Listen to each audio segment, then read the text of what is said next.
ये कहानी है साल 1972 की। एक रग्बी टीम को यूरुग्वे के शहर मोंटेवीडियो से चिले के शहर सैंटियागो रग्बी मैच खेलने के लिए जाना था, जिसके लिए उन लोगों को यूरुग्वे एयरफोर्स फ्लाइट 571 नाम का एक एयरप्लेन ऑफर किया जाता है। एयरप्लेन में टोटल 40 पैसेंजर्स और 5 क्रू मेंबर्स थे। जहाज का पायलट कॉलोनल जूलियो सीजर फेराडिस एक बहुत ही एक्सपीरियंस्ड पायलट था।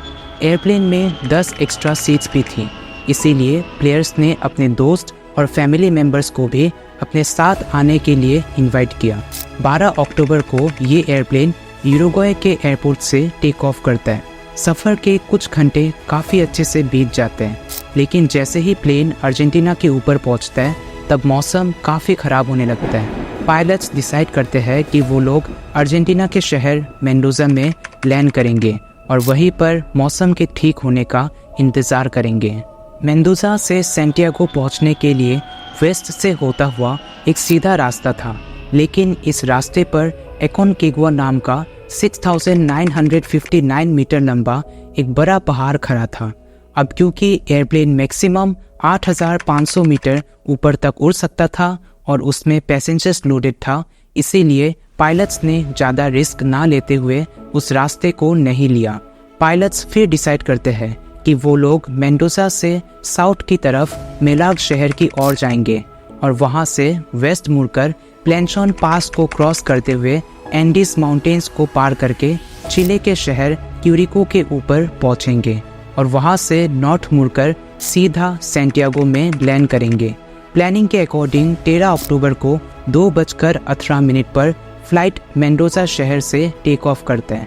फेराडिस पहले भी इस रूट से 31 बार फ्लाइट को उड़ा चुके थे, इसीलिए इस बार भी वो अपने जर्नी को लेकर काफ़ी कॉन्फिडेंट थे। सफ़र के आधे रास्ते पर घने बादल फ्लाइट के आगे और नीचे का पूरा नज़ारा थक देता है। पायलट्स फिर कंट्रोल टावर से कनेक्ट करते हैं ताकि उन्हें प्लेन के लोकेशन का पता चलता रहे। एयरप्लेन उड़ते उड़ते एक ऐसी पॉइंट पर जा पहुंचता है जहां से प्लेंचॉन पास बस थोड़ी ही दूर थी। वहां से वो लोग टर्निंग लेकर एंडीज पहाड़ियों के ऊपर से जाने लगे। इस वक्त एयरप्लेन करीब 5500 मीटर ऊंचाई पर उड़ रहा था।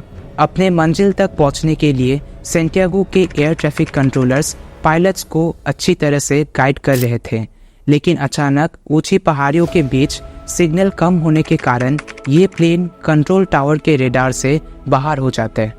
फ्लाइट के को पायलट लेग्यूरेरा प्लेन के करेंट पोजीशन का पता करने की कोशिश करते हैं और 3:21 पर सैंटियागो के एयर ट्रैफिक कंट्रोलर्स को इन्फॉर्म करते हैं कि वो लोग अगले 1 मिनट के अंदर क्यूरिको शहर पहुंच जाएंगे। जहां आमतौर पर प्लेंचॉन पास से क्यूरिको शहर पहुंचने में 11 मिनट का समय लगता है, इस फ्लाइट के को पायलट ने सिर्फ 3 मिनट बाद ही सैंटियागो एयर ट्रैफिक कंट्रोलर्स को इन्फॉर्म करते हुए कहा था कि वो लोग क्यूरिको शहर के ऊपर पहुंच चुके हैं और अभी नॉर्थ की तरफ मुड़ने वाले हैं और इसीलिए एयरप्लेन की ऊंचाई को कम करने की परमिशन मांगते हैं। एयर ट्रैफिक कंट्रोलर्स ने कन्फ्यूजन में आकर प्लेन की ऊंचाई को 3500 मीटर तक कम करने की परमिशन दे दी, लेकिन इस वक्त किसको पता था कि यही डिसीजन प्लेन के तबाही का कारण बन जाएगा। जहाज के को पायलट ने प्लेन के लोकेशन का गलत अंदाज़ा किया था। एक्चुअली में वो लोग क्यूरिको शहर से करीब 60 से 70 किलोमीटर दूर अभी भी प्लेंचॉन पास के ऊपर ही थे। जैसे ही एयरप्लेन नीचे जाने लगे तब उसमें भयंकर टर्बुलेंस फील किया गया। पहले जो रग्बी प्लेयर्स हंस रहे थे उनकी भी हंसी उड़ गई, ये देखकर कि एयरप्लेन बड़े ही अजीब तरीके से पहाड़ों के नज़दीक बढ़ रहा है। प्लेन का ग्राउंड कोलिजन अलार्म बड़े ही जोर से बजने लगता है। सभी पैसेंजर्स बुरी तरह से डर जाते हैं। पायलट्स जी जान लगाकर फ्लाइट के ऑल्टीट्यूड गेन करने की कोशिश करते हैं, लेकिन अफसोस 3:34 पर प्लेन का पिछला हिस्सा पहाड़ की चोटी से जा टकराता है। उसके बाद प्लेन दोबारा टक्कर मारता है और इस बार प्लेन का राइट विंग और टेल पार्ट बुरी तरह से टूट जाता है और इसी के साथ प्लेन का पिछला हिस्सा, जिसमें पैसेंजर सीट के 2 रोज, किचन एरिया और लगेज स्टोरेज था, वो सब कुछ हवा में उड़ जाता है और प्लेन में मौजूद नेविगेटर और 2 फ्लाइट अटेंडेंट्स भी हवा में कहीं गायब हो जाते हैं। बचे हुए आगे के हिस्से के साथ एयरप्लेन एक इंजन के पावर की मदद से आगे बढ़ता है, लेकिन इस बार लेफ्ट विंग टक्कर खाकर बुरी तरह से टूट जाता है। इस वक्त 2 और पैसेंजर्स पीछे से हवा में उड़ जाते हैं। एयरप्लेन का फ्यूजलेज सीधा जाकर पहाड़ की चोटी पर जा गिरता है और 350 किलोमीटर पर आवर की स्पीड से पहाड़ की चोटी से स्लाइड करता हुआ 725 मीटर नीचे तक आकर रुक जाता है। एयरप्लेन का कॉकपिट बुरी तरह से टूट जाता है और उस इम्पैक्ट में कैप्टन की तुरंत मौत हो जाती है और साथ में 12 पैसेंजर्स भी उस हादसे में अपना जान गंवा देते हैं। 33 पैसेंजर्स किसी तरह से सरवाइव कर जाते हैं, लेकिन उन सब की कंडीशन बहुत ख़राब थी। ज़्यादातर लोगों के पैर टूट चुके थे। को पायलट भी बुरी तरह से इंजर्ड हो गए थे और अगले दिन उनकी भी मौत हो जाती है। उस फ्लाइट में 2 मेडिकल स्टूडेंट्स थे। उन लोगों ने जितना हो सके उतने लोगों की मदद करने की कोशिश की। प्लेन क्रैश होने के कुछ घंटे बाद Chilean air search and rescue service को खबर मिलता है। 4 रेस्क्यू प्लेन सबसे पहले फ्लाइट 571 को ढूंढने की कोशिश करते हैं। हर कोई इस बात से अनजान थे कि फ्लाइट अर्जेंटीना में ही कहीं क्रैश हुआ था। अगले दिन 7 और रेस्क्यू प्लेन्स सर्च ऑपरेशन शुरू कर देते हैं। इस वक्त कुछ प्लेन्स इन सर्वाइवर्स के ऊपर से ही उड़ रही थी, लेकिन किसी भी रेस्क्यू प्लेन की नज़र इन पर नहीं पड़ता है। पैसेंजर फ्लाइट 571 के ऊपर लिपस्टिक की मदद से बड़े बड़े अक्षर में SOS लिख देता है और बर्फीले ज़मीन पर लगेजेस से एक बड़ा क्रॉस बना देता है, लेकिन कोई भी इन्हें नोटिस नहीं करता। 142 घंटे ढूंढने के बाद सर्च ऑपरेशन को रोक दिया जाता है और दिसंबर में बर्फ पिघलने पर वापस इसे स्टार्ट करने का फैसला लिया जाता है। कुछ दिन गुजर गए। रात में बर्फीले ठंड में 5 और लोगों की मौत हो गई। बचे हुए 28 लोगों ने ठंड से बचने के लिए फ्यूजलेज के अंदर सीट कवर्स और लगेज से शेल्टर बनाया। बिना मेडिकल इक्विपमेंट्स, गर्म कपड़े और थोड़े बहुत खाने के सामान से गुजारा कर पाना बहुत मुश्किल हो रहा था। इसी बीच पैसेंजर्स को एक छोटा सा रेडियो मिला। प्लेन की वायर की मदद से उसे चलाने पर 11वें दिन उन लोगों को पता चलता है कि सर्च ऑपरेशन को रोक दिया गया है। उन सब के पास सिर्फ 8 चॉकलेट बार्स, 3 जैम के डिब्बे, कुछ ड्राई फ्रूट्स और कुछ वाइन की बोतलें थी। इतने खाने से बस एक ही हफ्ते का गुजारा हो सकता था। इसके बाद भूख के मारे उन सब ने सीट के कॉटन और जूते और बेल्ट्स के लेदर को खाना स्टार्ट कर दिया, जिसके कारण सब बीमार पड़ने लगे। कुछ दिन बाद हालत इतनी ख़राब हो गई थी कि उन लोगों को भूख के मारे अपने मरे हुए साथियों के डेड बॉडीज़ को खाना पड़ा।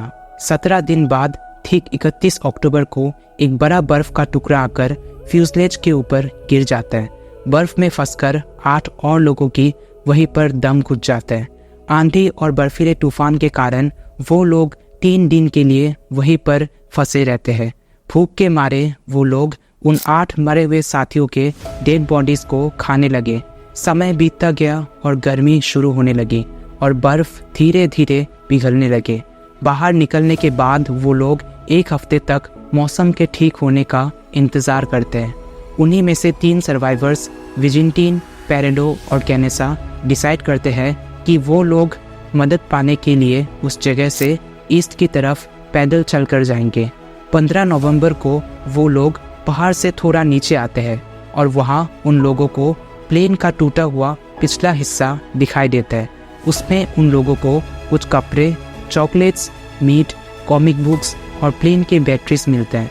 अगले दिन बर्फीले ठंड के कारण वो लोग फ्यूजलेज वापस अपने साथ उस प्लेन के बैटरीज को ले जाने का फैसला करते हैं, ताकि वो लोग उसकी मदद से रेडियो को चलाकर सैंटियागो हेल्प सेंटर में SOS कॉल कर सके। लेकिन अफसोस वो लोग नाकामयाब होते हैं। इसी बीच एक और बर्फीला तूफान 3 और लोगों की जान ले लेता है। अब बचे थे सिर्फ 15 लोग।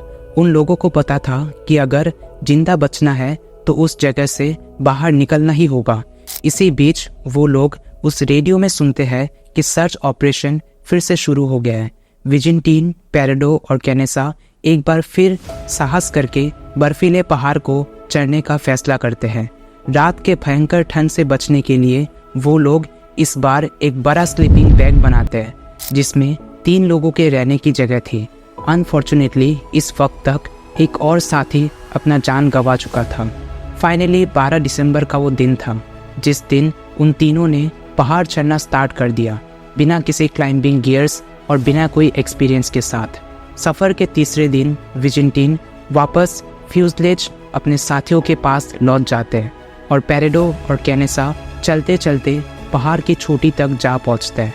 वहाँ भी उन दोनों को बर्फ़ के अलावा कुछ दिखाई नहीं देता। उन दोनों की हिम्मत लगभग टूट चुकी थी कि तभी पेरेडो को नीचे 2 छोटे पहाड़ों के बीच एक वैली दिखाई देता है। वो दो फिर से पहाड़ के नीचे तक चलना स्टार्ट करते हैं। फाइनली 90 दिन उन दोनों को वैली के एक नदी के पास कुछ गाय घास चढ़ते हुए दिखाई देता है। वो दो एक पॉइंट पर आकर रेस्ट ले रहे थे कि तभी उन दोनों की नज़र 3 आदमियों पर पड़ता है जो घोड़े पर सवार होकर नदी के उस पार से होकर जा रहे थे। पेरेडो उन्हें आवाज़ देता है लेकिन नदी के तेज आवाज़ की वजह से उन लोगों को कुछ सुनाई नहीं देता। अगले दिन वो लोग उसी नदी के किनारे फिर से लौटते हैं और एक कागज़ का टुकड़ा और पेंसिल को पत्थर से बांधकर नदी में बहाकर पेरेडो तक पहुंचा देता है। कागज़ के टुकड़े पर पेरेडो अपने और अपने साथियों के साथ हुए पूरे घटना को एक्सप्लेन करते हुए वापस पानी में उसे बहाकर उस आदमी तक पहुंचा देता है। नोट को पढ़ते ही वो आदमी एक लंबा सफ़र तैर करके पुलिस स्टेशन पहुंचता है और पुलिस को पूरा कहानी एक्सप्लेन करता है, जिसके बाद पुलिस इस न्यूज़ को चिलियन आर्मी तक पहुंचाता है और उसके बाद वो खबर सैंटियागो के आर्मी हेडक्वार्टर्स तक पहुंच जाता है। इसी बीच पेरेडो और कैनेसा को गांव के कुछ लोग अपने साथ अपने गांव ले जाते हैं उन दोनों का इलाज करवाने के लिए। फाइनली 22 दिसंबर के दिन 2 हेलीकॉप्टर्स को भेजा जाता है इन सर्वाइवर्स को रेस्क्यू करवाने के लिए, लेकिन हेलीकॉप्टर के वेट लिमिट के कारण उस दिन सिर्फ आधे सर्वाइवर्स को ही रेस्क्यू कर पाना पॉसिबल हो पाता है। अगले दिन 23 दिसंबर को सारे सर्वाइवर्स को सक्सेसफुली रेस्क्यू किया जाता है और ट्रीटमेंट के लिए उन सबको हॉस्पिटल भेज दिया जाता है।